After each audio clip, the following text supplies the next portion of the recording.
Good morning students. हाँ जी, page number B71 earthing के बारे में बच्चों हम स्टडी कर रहे थे। What is earthing?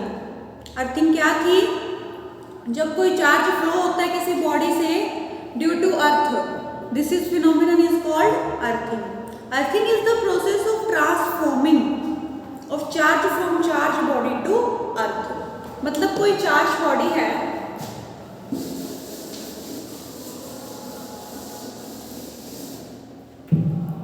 Charge body है,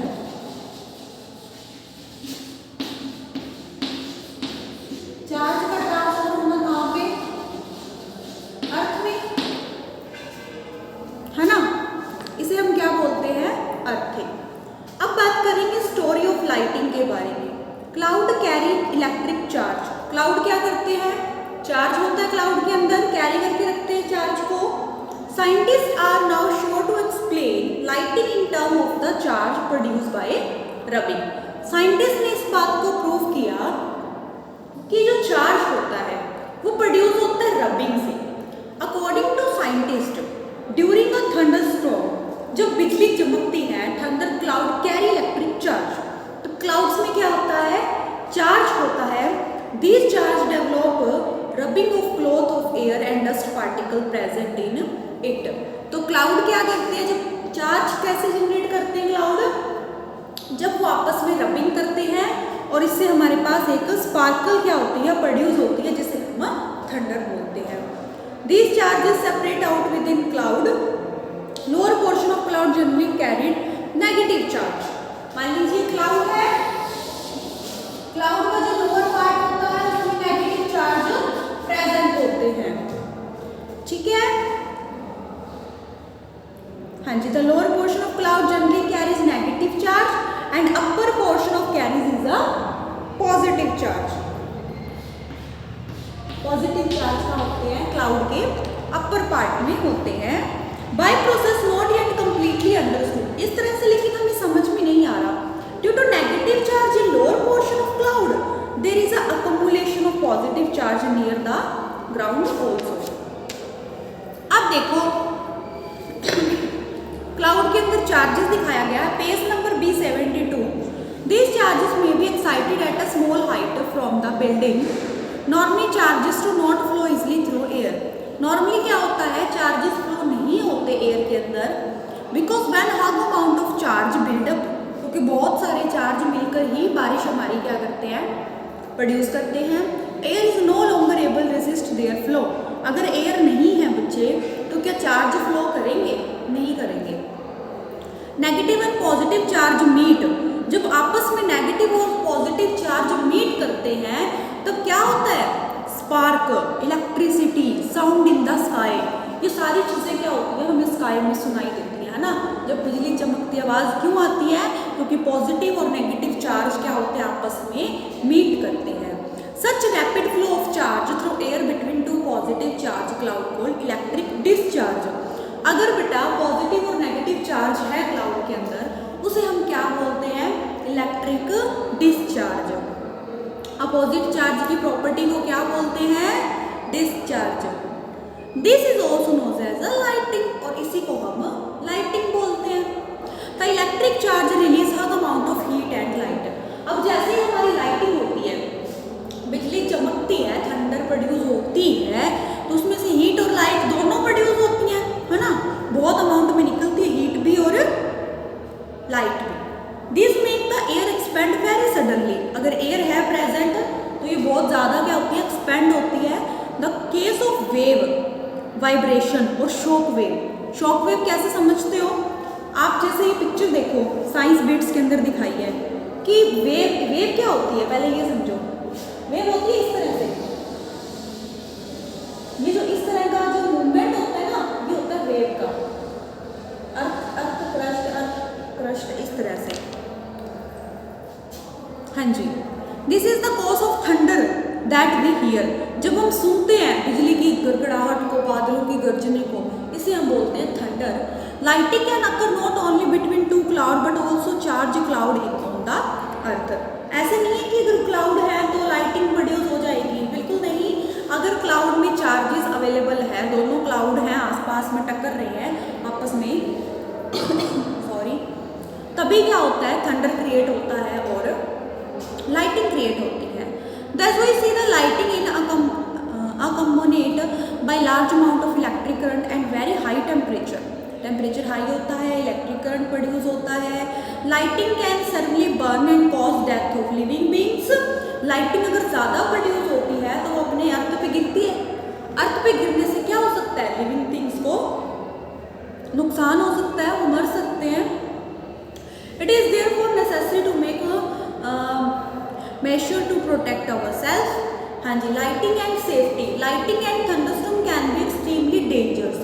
वैसे तो ये बहुत ज़्यादा डेंजरस है। When lightning strike the earth, जब लाइटिंग स्ट्राइक करती है अर्थ के ऊपर, during the lightning and thunderstorm no open place is safe. कोई भी ऐसा प्लेस नहीं है जहाँ सेफ हो। Lightning usually strike tall building and trees. Light कहाँ ज़्यादातर बेटे स्ट्राइक करती है, जो बड़ी बड़ी बिल्डिंग्स होती हैं या फिर ट्रीज होते हैं। Dos and do not during thunderstorm, try to ignore to take shelter. हमेशा कभी भी ध्यान रखना, कभी भी ऐसी कोई सिचुएशन आती है ना, तब क्या करना चाहिए।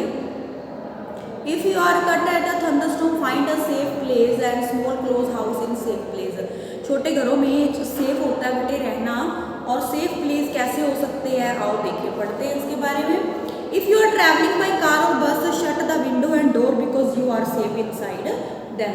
अगर मान लीजिए लाइटिंग बाहर बिजली ज़्यादा चमक रही है, तो आपको, अगर आप व्हीकल में है कोई, तो आपको उनकी विंडोज़ को क्लोज कर लेना चाहिए। रीज़न क्या है कि आप थोड़ा सेफ रह सकते हो। If in a forest, take shelter under shorter tree. अगर आप किसी जंगल में हो तो वहाँ पे आप छोटे पेड़ों की सहायता से रह सकते हो, मतलब अपने आप को सेफ रख सकते हो। If no shelter is available, you are in a open field, stay far away from all trees and stay away from poles and other metal object. Do not lie on the ground, sit on the ground like this। अगर आप बेटा किसी खाली जगह पे हो, वहाँ पे आपके पास आसपास कुछ भी नहीं है, तो बहुत अच्छी बात है, अगर तो आपको इस तरह से सिटिंग करके बैठ जाना चाहिए ताकि आप लाइटिंग से बच सको। Do not take a shelter under tree. आप ट्रीज के नीचे तो बिल्कुल नहीं बैठ सकते, क्योंकि लाइटिंग हमेशा स्ट्राइक कहाँ होती है, ट्रीज पे। It could catch fire and cause great harm to you. कभी भी पेड़ों के आसपास या फिर कोई ऐसी चीज़ जिसमें आग जल्दी लगती हो, वहाँ नहीं होना चाहिए, क्योंकि जो कैच फायर, कैच किसको करेगी, उसी मटेरियल को जो जल्दी आग पकड़ते हैं, ठीक है। उसके बाद है, it is a safer to use mobile phone and cordless phones. आप मोबाइल फ़ोन्स और कॉर्डल फोन्स का यूज़ ना ही करें तो अच्छा है, बिकॉज लाइट क्या करती है, उसके अंदर फोन के अंदर क्या होता है, मैग्नेट होता है, जिसको लाइट क्या करती है, अट्रैक्ट कर लेती है। Do not bath during thunderstorm because it may contact with running water. हाँ, अगर थंडरस्टॉर्म है, बिजली चमक रही है, तो नहाना भी नहीं चाहिए। नहाते टाइम अपने आप को, मतलब मत ही नहाओ उस टाइम में, क्योंकि थंडरस्टॉर्म की वजह से क्या होता है, रनिंग वाटर जो होता है वो कॉन्टैक्ट में आ जाता है और अपने को शॉक लग सकता है। Electric appliances should be unplugged. हमारे घरों की जो बिजली है उसको भी उसके सारे बटन्स क्या कर देने चाहिए, ऑफ कर देने चाहिए।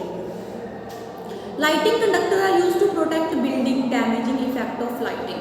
हाँ जी, बड़ी बड़ी बिल्डिंग्स होती है ना, अगर लगता है ना कि तूफान आ रहा है या बिजली जाने वाली है, तो पहले ये बताओ, जब अपने बारिश आती है तब लाइट चली जाती है, रीज़न क्या है कि बारिश के कॉन्टैक्ट से इलेक्ट्रिसिटी ज़्यादा जनरेट होती है, तो कोई शॉर्ट सर्किट ना हो, करंट क्रिएट ना हो, है ना, इसलिए लाइट्स क्या कर दी जाती हैं, ऑफ कर दी जाती हैं। उसके बाद है लाइटिंग कंडक्टर। लाइटिंग कंडक्टर ऐसे डिवाइसेस होते हैं जो बिल्डिंग को क्या करते हैं, प्रोटेक्ट करते हैं। कैसे, देखिए, lightning conductor is a device used to protect building from the effect of lightning. Lightning के इफेक्ट को से बिल्डिंग क्या करते हैं, अब बचा लेते हैं। Lighting conductor is a metallic road. ध्यान से देखो, एक कंडक्टर बनाया गया है कॉपर प्लेट का, जिसमें क्या हो रहा है, सारी लाइटिंग उसके अंदर आ जाती है अगर कोई बिजली चमक रही है तो, right. Lightning conductor is a metallic rod which run from the top to the bottom along outer wall of building. Building के आउटर वॉल पे बनाया जाता है ये।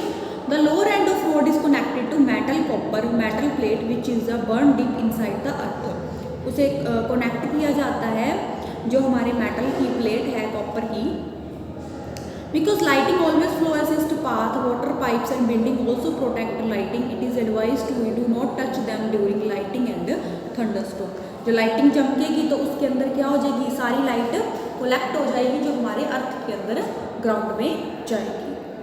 क्लियर है यहाँ तक? फिलअप आप खुद ट्राई करना। उसके बाद है अर्थक्विक। अर्थक्विक क्या है, बस इसको इतना समझो अर्थक्विक को कि हमारे जो भूकंप आते हैं, है ना, भूकंप आते हैं, रीज़न क्या है, like lighting and thunderstorm, earthquake is a natural phenomena. अब बिजली का चमकना, तूफान आना, गर्जने की आवाज़ें आना, इट मीन ये सारे नेचुरल फिनोमिना है। जो अर्थक्विक है वो भी क्या है, एक लार्ज स्केल का डिस्ट्रैक्शन है ह्यूमन लाइफ के लिए।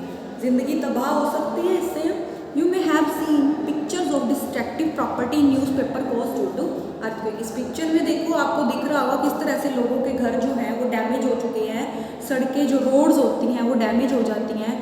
Earthquake occur in the whole world including India. Major earthquake occur in India 26 January 2001 in a Kutch region of Gujarat and 8 October 2005 in URI in a Tangdhar town north Kashmir. बेटा देखिए 26 January 2001 को एक बहुत बड़ा earthquake आया था, कहाँ पे, कच्छ गांव में, जो कि गुजरात में है।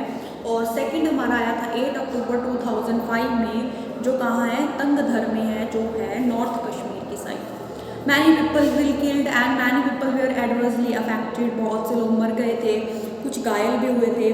There was large scale destruction. ये बहुत बड़ा डिस्ट्रक्शन था हमारे गुजरात और कश्मीर के लिए।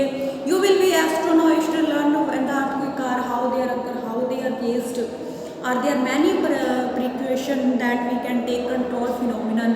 हम कंट्रोल नहीं कर पाए थे इस कंडीशन को। How can we create general awareness, हम किस तरह से जनरल अवेयरनेस क्रिएट कर सकते हैं कम्युनिटी के लिए। Understand this major phenomenon, take protective, preventive and investigatory measures.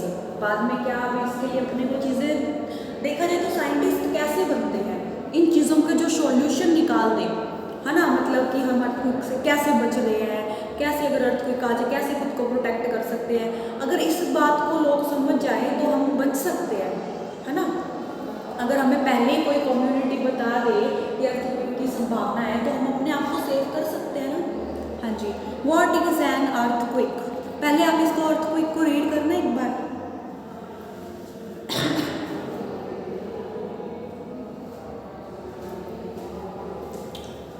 हाँ जी, व्हाट इज एन अर्थक्वेक जो है वो हम अपनी नेक्स्ट क्लास में स्टडी करेंगे बच्चों। Thank you so much, have a